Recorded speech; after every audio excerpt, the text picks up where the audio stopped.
नमस्कार दोस्तों, स्वागत है आपका आपके अपने YouTube चैनल हिंदी श्री पे। हम सभी रामस्वरूप चतुर्वेदी जी की मूल पुस्तक हिंदी साहित्य और संवेदना के विकास का वाचन कर रहे हैं। पीछे की कक्षा अपरिहार्य कारणों से अधूरी रह गई थी। आगे की कक्षा कुछ इस प्रकार है।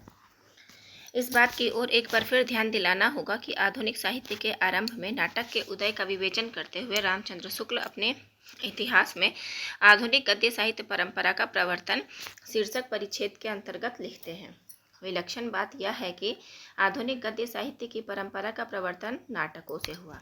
ये कथन किसका है? शुक्ल जी का महत्वपूर्ण है। यह विलक्षण बात क्यों है? इसकी कोई व्याख्या आचार्य ने नहीं दी, पर समझा जा सकता है कि इतिहासकार का विस्मय इसलिए था कि कहाँ तो पिछले प्रायः 500 वर्षों तक हिंदी क्षेत्र के नाटक और रंगमंच अनुपस्थित रहा और कहाँ 19वीं सदी के मध्य से आधुनिक गद्य परंपरा की शुरुआत फिर नाटक से होती है। भारतेंदु के पिता गिरधर दास का नहुस नाटक तो पद्यबद्ध ब्रजभाषा में है।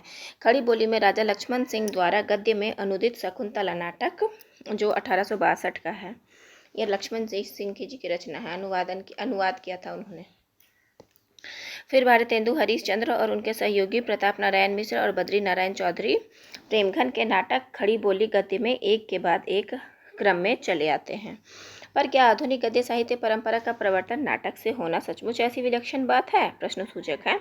यदि हम 18वीं-19वीं सदी की सामाजिक सांस्कृतिक परिस्थितियों का विश्लेषण करते हैं, जिस काल को सामान्यतः पुनर्जागरण कहकर पुकारा जाता है, तो पाते हैं कि इस समय की जो कई बुनियादी विशेषताएं हैं, उनमें एक यह है कि परंपरागत हिंदू एकांतिकता की भावना का निरसन करने के लिए इस युग के मनुष्यों ने सामाजिकता की भावना पर बल दिया है।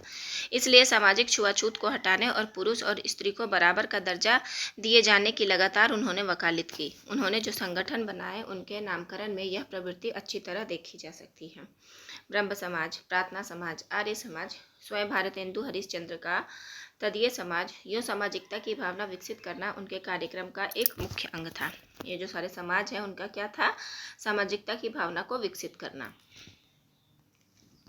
नाटक अपनी प्रकृति से संश्लिष्ट विधा है। भरत मुनि ने जो कहा है, ना ऐसा कोई ज्ञान है, ना शिल्प है, ना विधा है, ना ऐसी कोई कला है, ना कोई योग है और ना कोई कार्य ही है जो इस नाट्य में प्रदर्शित ना किया जाता हो। और ये किसने कहा है? भरत मुनि जी ने। महत्वपूर्ण कथन है। भरत मुनि जी का कथन है कि ऐसी कोई चीज़ नहीं है जो नाट्य में प्रदर्शित ना किया जाता हो। वह आज तक अपनी जगह है। नाटक में प्रस्तुतिकरण में अनेक व्यक्तियों का सामूहिक योगदान है। नाटक लेखक, निर्देशक, अभिनेता, सज्जा, सहायक, मंच व्यवस्थापक, प्रकाश चालक और इनके पीछे कार्य करने वाले अनेक शिल्पी तथा कारीगर हैं।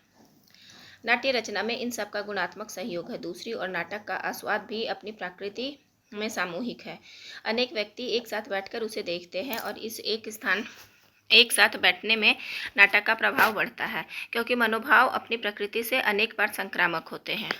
मनोभाव, याद रखिएगा, मनोभाव अपनी प्रकृति से अनेक बार संक्रामक होते हैं। नाटक देखने वालों को इसलिए हमारे यहाँ नाम दिया गया सामाजिक। तो नाटक अपनी रचना और आस्वाद दोनों सिरों पर सामूहिक तथा सामाजिक है। ऐसी स्थिति में पुनर्जागरण की मूल सामाजिक चेतना को व्यक्त करने के लिए यदि भारतेंदु और उनके सहयोगियों ने नाटक के माध्यम को चुना, तो युगीन परिस्थिति और काव्य रूप के संबंध की उनकी सही समझ की हमें सराहना करनी होगी। भारतेंदु युग के प्राय सभी लेखकों ने मुख्यतः या गौण रूप में नाट्य रचना अवश्य की।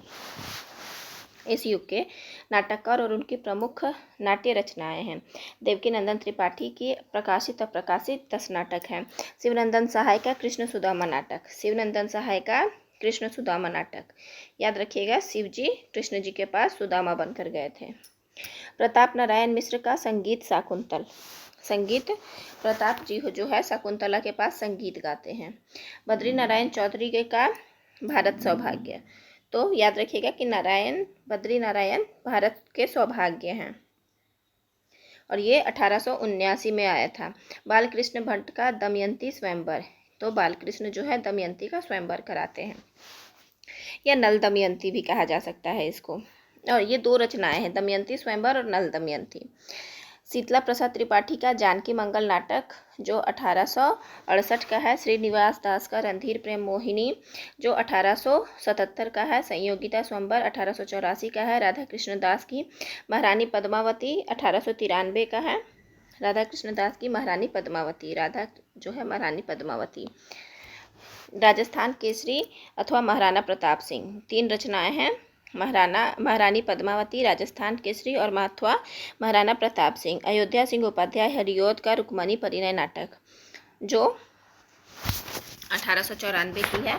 राधाचरण गोस्वामी अमर सिंह राठौड़ 1894-95 की है। किशोरीलाल गोस्वामी का मयंक मंजरी नाटक 1891 की है। नाटक की संश्लिष्ट प्रकृति के अनुरूप ही इस युग के लेखकों ने नाटक रचना की, नाटक के संबंध में आलोचना और समीक्षाएं लिखी है तथा नाटकों के प्रस्तुतिकरण और अभिनय में भाग लिया। किसी एक युग में इतने पूर्णकालिक नाटक कम लिखे गए हैं, पर फिर भारतेंदु हरिश्चंद्र का नाटक शीर्षक निबंध 1883 हिंदी के सैद्धांतिक आलोचना का आरंभिक लेखन माना जाता है। इसी तरह व्यवहारिक पुस्तक समीक्षा की शुरुआत भी नाटक से संबंधित है। लाला श्रीनिवास दास के नाटक संयोगिता स्वयंवर की समीक्षा 1886 में, आनंद कादम्बनी में बद्री नारायण चौधरी प्रेमघन ने और हिंदी प्रदीप में बालकृष्ण भट्ट ने की थी। ये देखिए दोनों ने किया था, प्रेमघन जी ने भी और बालकृष्ण भट्ट ने भी। अभिनय के संदर्भ में यह स्मरणीय है कि स्वयं भारतेंदु तथा उनके अनेक मित्र रंगमंच पर भूमिकाओं में उतरते थे तथा अन्य रूपों में रंगकर्म को प्रोत्साहन देते थे। आधुनिक हिंदी का पहला अभिनीत नाटक शीतला प्रसाद त्रिपाठी का जानकी मंगल माना गया है जो 1868 माफ़ी चाहती हूँ, जानकी मंगल क्या है, शीतला प्रसाद त्रिपाठी का जानकी मंगल माना गया है जो 1868 में काशी में खेला गया और जिसमें लक्ष्मण का अभिनय भारतेंदु हरिश्चंद्र ने किया। शकुंतला के अभिनय में प्रताप नारायण मिश्र का अपने पिता से मुँह छोड़ाने के लिए आज्ञा मांगना प्रसिद्ध है। यह नाटक हर दृष्टि से भारतेंदु युगीन लेखकीय जीवन का प्रधान अंग था। भारतेंदु के बाद नाटक आंदोलन कुछ समय तो गतिशील रहता है पर क्रमशः शिथिल पड़ता जाता है। इसके पीछे कई कारण देखे जा सकते हैं। साहित्य क्षेत्र में उपन्यास का नया माध्यम लेखकों और पाठकों दोनों के बीच लोकप्रिय हो रहा था। दर्शकों में से बहुतेरे यंत्रावलंबित माध्यम सिनेमा की ओर आकर्षित हो रहे थे और सबसे बड़ी बात यह थी कि भारतेंदु जैसा केंद्रीय व्यक्तित्व फिर कोई दूसरा नहीं हुआ जिसके इर्द गिर्द एक मित्र मंडली बनती है और नाटक के सामूहिक माध्यम में सक्रिय रुचि लेती। इस प्रसंग में यह भी स्मरणीय है कि हिंदी क्षेत्र में रंगमंच के विकास के लिए कई प्रकार के सामाजिक अवरोध थे, जैसे छुआछूत की भावना और पर्दा प्रथा। इस दृष्टि से पुनर्जागरण के अग्रणी प्रदेश बंगाल और महाराष्ट्र की तुलना में यह क्षेत्र पिछड़ा रहा है। जिस क्षेत्र में सामाजिक समरसता अधिक होगी, सामान्यतः वहाँ का रंगमंच और फलतः नाटक विकसित होगा। भारतेंदु के समय में और उनके बाद हिंदी क्षेत्र में नाटक या तो व्यावसायिक पारसी मंडलियों द्वारा खेले जाते थे या कुछ प्रबुद्ध साहित्यकारों और साहित्य प्रेमियों द्वारा। यों व्यावसायिक तथा शौकिया दोनों प्रकार के मंच चलते रहे हैं। पहला आधुनिक रंगमंच बांग्ला का है, जिसके अंतर्गत कलकत्ता में एक रूसी नागरिक लेबेडेफ द्वारा 1794 में एक बांग्ला अनुवाद का मंचन हुआ था। देखिए कि पहला आधुनिक रंगमंच कब का हुआ, बांग्ला का हुआ, जिसके अंतर्गत कलकत्ता में एक रूसी नागरिक लेबेडेफ द्वारा 1794 में एक बांग्ला अनुवाद का मंचन हुआ। दूसरा बड़ा नगर बम्बई था। यहाँ पारसी रंगमंच पर हिंदी नाटक की शुरुआत हुई 1871 में। पारसी रंगमंच का देखिए शुरुआत कब हुआ है, 1871 में विक्टोरिया नाटक मंडली द्वारा। अगले वर्ष से ही अलग अलग सेठों की कंपनियां उत्तर भारत के छोटे बड़े नगरों में घूम घूम कर तंबू लगाकर अपनी प्रस्तुतियां करती थीं। इनके कथानक 2 प्रकार के होते थे, या तो पौराणिक धार्मिक या इसकी है, बहुत कुछ आज के सामान्य बम्बईया सिनेमा की तरह। इनके लिए नाटक लिखने वालों में प्रसिद्ध हुए नारायण प्रसाद बेताब, आगा हसन काश्मीरी और राधे श्याम कथावाचक। इनकी भाषा हिंदी उर्दू मिश्रित तथा शैली अधिकांशतः पद्यबद्ध थी। जो घूम घूम कर नाटक जिनके लिए लिखते थे, नारायण प्रसाद काश्मीरी जो आगा हसन काश्मीरी थे, इनकी भाषा क्या थी, उर्दू मिश्रित तथा शैली अधिकांशतः पद्यबद्ध थी। पारसी मंडलियों का दौर प्रायः 1930 तक बना रहा। पारसी मंडलियों का दौर कब तक बना रहा, 1930 तक रहा, जब धीरे धीरे सिनेमा के प्रचलन के साथ साथ ये क्रमशः समाप्त हो गई। फारसी कंपनियों के अभिनय से हिंदी के अधिकतर नाटककार क्षुब्ध थे। इनकी प्रवृत्ति व्यावसायिक और रुचि सस्ती थी। भारतेंदु और जयशंकर प्रसाद दोनों ने नाटक विषयक अपने निबंधों में इनकी प्रस्तुतियों की भर्त्सना की है। यद्यपि इनकी कुछ प्रविधियों को उन्होंने जाने अनजाने में अपनाया भी, जैसे संगीत की अधिकता, पद्यबद्ध संवाद, कथा विधान में संयोग और आकस्मिकता तथा समूचे प्रदर्शन में अति नाटकीयता का आग्रह। भारतेंदु के बाद भी हिंदी क्षेत्र में व्यावसायिक और शौकिया दोनों प्रकार के रंगमंच का सह अस्तित्व बना रहा। 1886 के आसपास कानपुर में कई नाट्य मंडलियां बनी। इलाहाबाद में 2 मंडलियां स्थापित हुई, श्री राम लीला नाटक मंडली 1879 तथा हिंदी नाट्य समिति 1908। माधव शुक्ल और उनके मित्रों की प्रेरणा इनके पीछे सक्रिय थी। बाद में जब वे अपनी सेवाओं के सिलसिले में लखनऊ और जौनपुर रहे तो वहां भी उन्होंने रंगमंडल बनाए। कुछ महत्वपूर्ण नाटक जैसे CS स्वयंवर तथा महाभारत पूर्वार्ध जो माधव शुक्ल का है तथा महाराणा प्रताप जो राधा कृष्णदास का है, पहली बार इन्हीं शौकिया नाट्य मंडलियों द्वारा प्रस्तुत किए गए थे। काशी में भी इन दिनों कई नाट्य मंडलियां स्थापित हुई, जिनमें भारतेंदु नाटक मंडली 1906 और नागरी नाटक मंडली 1908 प्रमुख है। भारतेंदु नाटक मंडली 1906 में तथा नागरी नाटक मंडली 1908 में। इनके पीछे भारतेंदु के परिवार के बाबू वज्रचंद की प्रेरणा थी। इन मंडलियों ने भारतेंदु और उनके परवर्तियों के नाटक खेले। कलकत्ता में माधव शुक्ल के प्रयत्नों से एक और संस्था बनी, हिंदी नाट्य परिषद, जो 1906 में बनी है। कलकत्ता की पारसी कंपनियों के बीच इस नाट्य परिषद की प्रस्तुतियां व्यावसायिकता के बीच उभरती हुई नई रंग चेतना का प्रमाण थी। 20वीं शताब्दी के आरंभिक दशकों में दोनों प्रकार का नाट्य लेखन चलता रहा। नारायण प्रसाद बेताब, कृष्ण सुदामा, गोरख धंधा, मीठा जहर, रामायण नाटक, संपूर्ण महाभारत, ये नारायण प्रसाद बेताब का है। आगा हसन की रचनाएं हैं अछूता दामन, असीरे हिस्र, खूबसूरत भला, चंडीदास नाटक, जहरी सांप, भीष्म प्रतिज्ञा, बिल्व मंगल, यहूदी की लड़की। राधेश्याम कथावाचक का है कृष्ण सुदामा तथा घंटापथ। तुलसीदत्त सैदा का है जनक नंदिनी, नारी हृदय, भक्त सूरदास और बिल्व मंगल। एक वर्ग के प्रतिनिधि थे, वे पारसी थिएटर के लिए नाटक लिखते थे। दूसरी ओर भारतेंदु की साहित्यिक परंपरा थी, जिसमें माधव शुक्ल महाभारत पूर्वार्ध और CS स्वयंवर लिखते थे। बद्री नारायण भट्ट कुरुवन दहन नाटक लिखते थे। 1912 में उन्होंने कुरुवन दहन नाटक लिखा था। चंद्रगुप्त उन्होंने 1915 में लिखा था। आनंद प्रसाद चंद्रगुप्त याद रखिएगा कि बद्री नारायण भट्ट का भी है। आनंद प्रसाद कपूर कलयुग नाटक 1912 की है। संसार स्वप्न 1913 की। सुनहला विष 1919 की। जमुना प्रसाद मेहरा मोरध्वज 1919। सती चिंता 1920। हिंदी नाटक 1922। दुर्गा प्रसाद गुप्त नाटक मीराबाई 1920। अभिमन्यु वध नाटक 1922। गरीब किसान नाटक 1923। हरिदास मणिक संयोगिता हरण अथवा पृथ्वीराज नाटक 1914। पांडव प्रताप तथा सम्राट युधिष्ठिर नाटक 1917। श्रवण कुमार 1920 और माखनलाल चतुर्वेदी कृष्णार्जुन युद्ध 1918 के नाम उल्लेखनीय हैं। इन लेखकों की नाट्य कृतियों की अधूरी सूची से भी स्पष्ट है कि दोनों ओर के नाटककारों ने 2 प्रकार के कथानकों को विशेष रूप से चुना है, धार्मिक पौराणिक वृत्त तथा इश्किया दास्तान। वृत्त भी अधिकतर ऐसे लिए गए हैं जिनमें श्रृंगार, वीर और करुण, इनमें से कोई एक रस या कि तीनों का मिला जुला रूप अभिव्यक्ति पा सके। सत्य हरिश्चंद्र, वीर, अभिमन्यु या कि श्रवण कुमार के कथानक अपनी करुण चेष्टाओं के कारण अधिक लोकप्रिय थे। फिर यह भी कि करुण रस नाट्यशाला में संक्रामक अधिक होता था। इन रचनाओं के शीर्षकों में अधिकतर नाटक शब्द का उल्लेख, जैसे इन वृत्तों की नाटकीयता, या कहना चाहिए कि अति नाटकीयता को ही द्योतित करता है।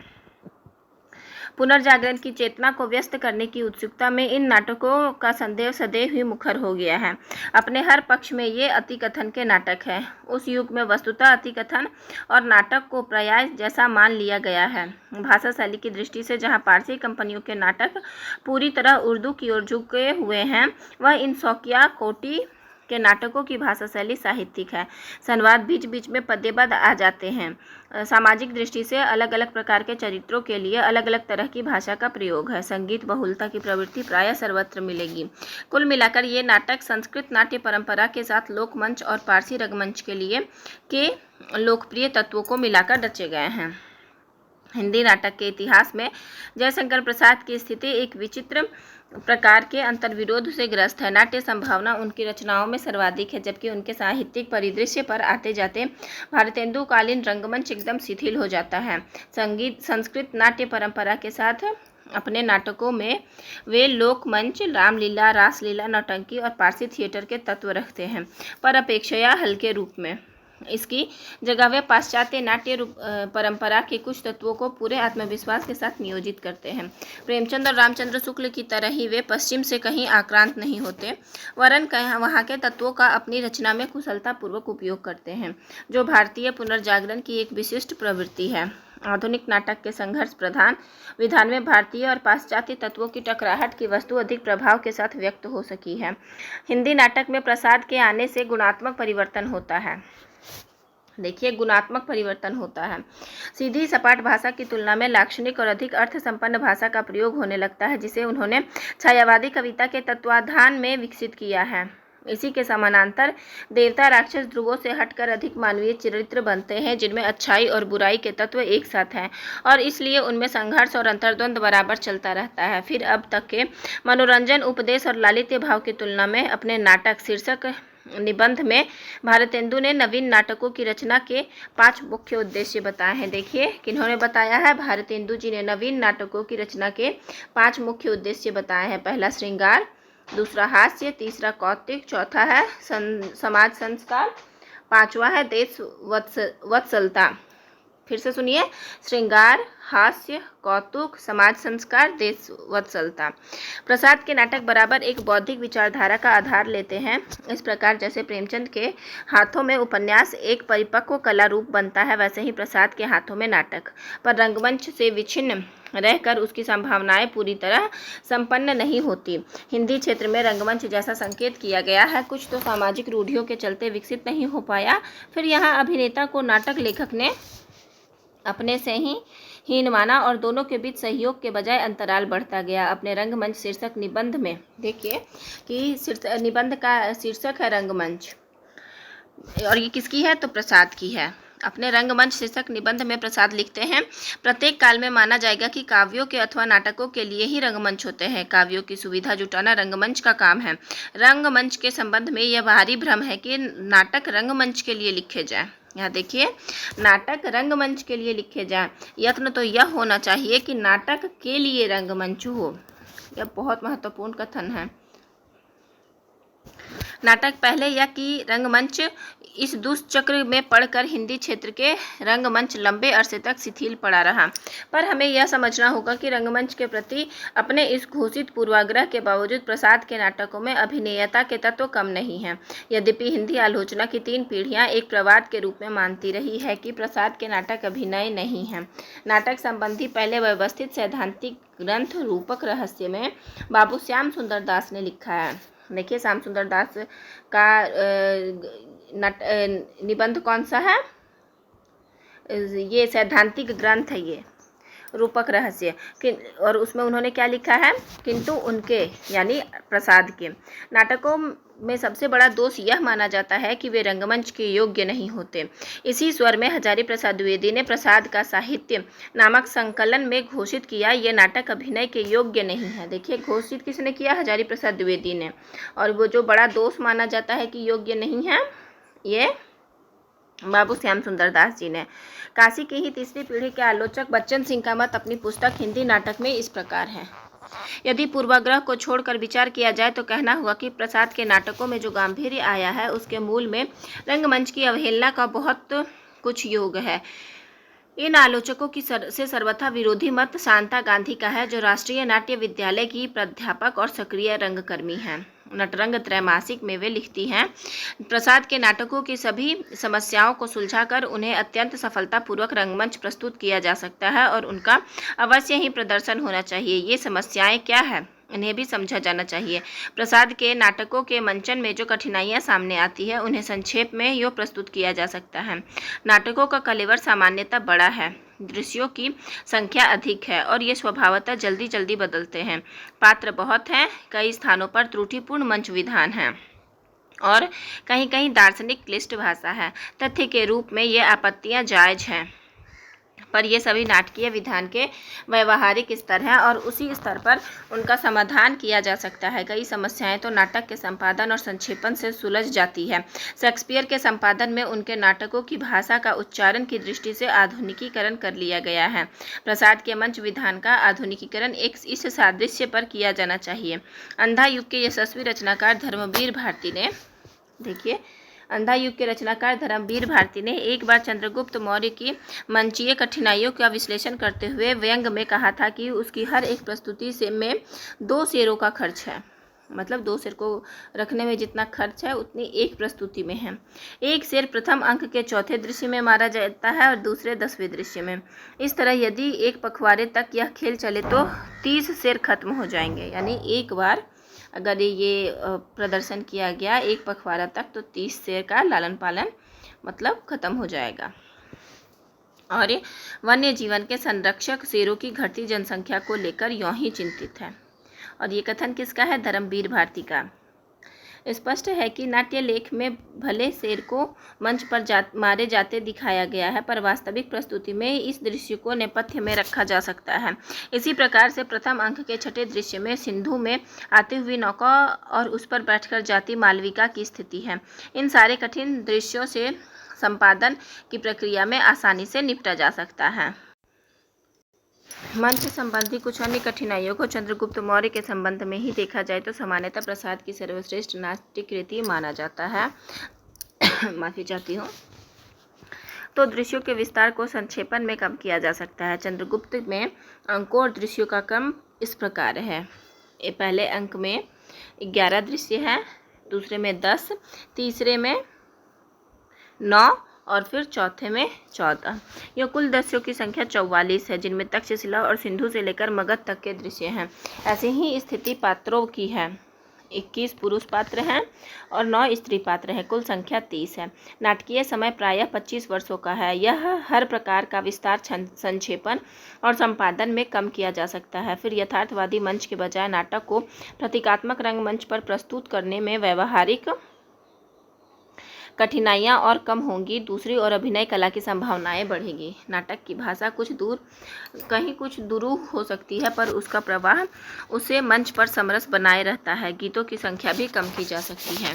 यूँ तो जैसा उल्लेख किया गया है, प्रसाद के रंगमंच के प्रति बहुत उन्मुक्तता न थी, पर यह तथ्य है कि नाटककार ने अपने जीवन काल में चंद्रगुप्त मौर्य के अभिनय में सक्रिय रुचि ली है और उसका एक संपादित संस्करण प्रस्तुत किया था, जिसे बहुत बाद में अभिनय चंद्रगुप्त के नाम से प्रकाशित करा दिया गया है, जो 1977 का है।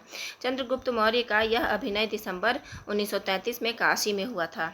महत्वपूर्ण है, चंद्रगुप्त मौर्य के यह अभिनय 1933 में काशी में हुआ था, जिसके पूर्वाभ्यास में स्वयं प्रसाद बैठते हैं। यहाँ स्मरणीय है कि यह नाटक अपने मूल रूप में कल्याणी परिणय के नाम से 1912 में नागरिक प्रचारणी पत्रिका के अंकों में छपा था। बाद में इसी का संशोधित प्रवर्धित रूप 1931 में चंद्रगुप्त मौर्य के नाम से प्रकाशित हुआ। यह कल्याणी परिणय 1912 में, चंद्रगुप्त मौर्य 1931 में और फिर अभिनय चंद्रगुप्त 1933 के रूप में इस नाटक के कई रचनात्मक स्थितियां विकसित हुई हैं। प्रसाद की रंगमंच के प्रति उन्मुखता भी कुछ इसी तरह बढ़ी है। अपने अंतिम नाटक ध्रुव स्वामिनी 1933 को उन्होंने मंच की अनेक सुविधाओं को ध्यान में रखकर लिखा है। यहाँ आकर कम है। 3 अंक है, जिनमें कुल 3 दृश्य बंध है। पात्रों की संख्या 8 है और ब्यौरेवार रंग निर्देश है। संगीत की बहुलता भी नहीं है। प्रसाद के नाटक में भारतीय तथा पाश्चात्य तत्वों के सामंजस्य की बात पहले कही गई है। भारतीय नाटक का प्राण तत्व रस है, जबकि पाश्चात्य नाटक में संघर्ष की प्रधानता है। प्रसाद के नाटक में इन दोनों का संयोग होता है। वहाँ कालिदास के अभिज्ञान शकुंतल और शेक्सपियर के हैमलेट दोनों का आनंद एक साथ मिलता है। चरित्र चित्रण की मनोवैज्ञानिक प्रणाली पाश्चात्य ढंग की है, तो संगीत का नियोजन भारतीय पद्धति के अनुकूल है। संगीत से प्रसाद दोहरा काम लेते हैं और वह एक रस निष्पत्ति में सहायक है, तो दूसरी ओर चरित्रों के अंतर्द्वंद को अभिव्यक्त करता है। चरित्रों का विधान भी बहुत कुछ ऐसा ही है। स्कंदगुप्त नाटक का स्कंद वीर है, पर वीर रस के स्थायी भाव उत्साह में का उसमें अभाव है। प्रसाद के नाटकों में वध, आत्महत्या और हिंसा के दृश्य पश्चिमी ट्रेजेडी के समर्थन पर है। भारतीय नाट्यशास्त्र ऐसे दृश्यों की अनुमति नहीं देता। चंद्रगुप्त मौर्य में चंद्रगुप्त की प्रेमिकाएं कल्याणी और मालविका की आत्महत्या कार्नेलिया यत्न करके बच जाती है और सक्टार द्वारा नंद का वध, ये दृश्य भारतीय प्रणाली से अनुमोदित नहीं है। नाटकों के अंत में भी दोनों पद्धतियों फलागम और कैटेस्ट्रॉफी का जैसे योग हुआ है, स्कंदगुप्त के नायक का कार्य सिद्ध होने पर भी फलागम की स्थिति नहीं होती। युद्ध में विजयी होकर स्कंद राज्य अपने सौतेले भाई पुरगुप्त को दे देता है और देवसेना से प्रेम करके तथा उसका प्रतिदान पाकर भी दोनों में विवाह नहीं होता। चंद्रगुप्त मौर्य के अंत में फलागम की अधिक स्पष्ट स्थिति है, पर चाणक्य का समापन वाक्य चलो अब हम लोग चले एक अव्याख्यायित करुणा की सृष्टि करता है। प्रसाद में पूर्व पश्चिम की सांस्कृतिक टकराहट का एक गहरा एहसास है, विशेषतः नाटकों में इसलिए कि संघर्ष और टकराहट के अंकन के लिए नाटक जैसे प्रत्यक्ष माध्यम से उपयुक्त और कोई नहीं है। चंद्रगुप्त में कार्नेलिया कहती है, मैं देखती हूँ कि यह युद्ध ग्रीक और भारतीयों के अस्त्र का ही नहीं, इसमें दो बुद्धियाँ भी लड़ रही हैं।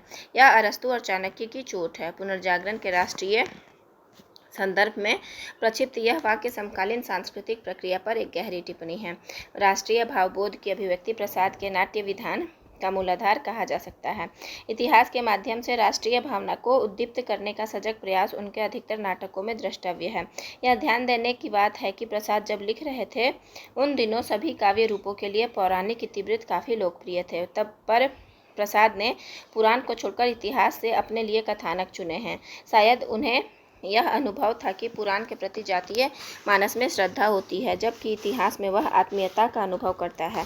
फिर रंगमंच पर पौराणिक चरित्रों का अवतरण दर्शकों की सहज कल्पना को बाधित भी कर सकता है। प्रसाद का विश्लेषण था कि आधुनिक काल में सामाजिक समरसता और राष्ट्रीयता के आड़े तीन बाधाएं आती हैं: सांप्रदायिकता की भावना, प्रादेशिकता के तनाव और पुरुष नारी के बीच असमानता की स्थिति।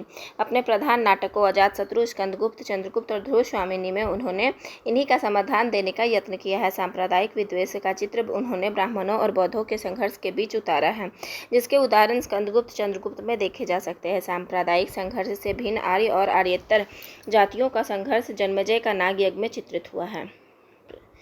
देखिए, सांप्रदायिक संघर्ष से भिन्न यानी जन्मेजय का नागयज्ञ में सांप्रदायिक संघर्ष नहीं है, आर्य और आर्येतर जातियों का संघर्ष दिखाया गया है। प्रदेश और केंद्र के द्वंद्वों का रूप प्रधानता चंद्रगुप्त और स्कंदगुप्त में उभरता है। चंद्रगुप्त का चाणक्य इन विविध प्रकार के संघर्षों का समन करना चाहता है।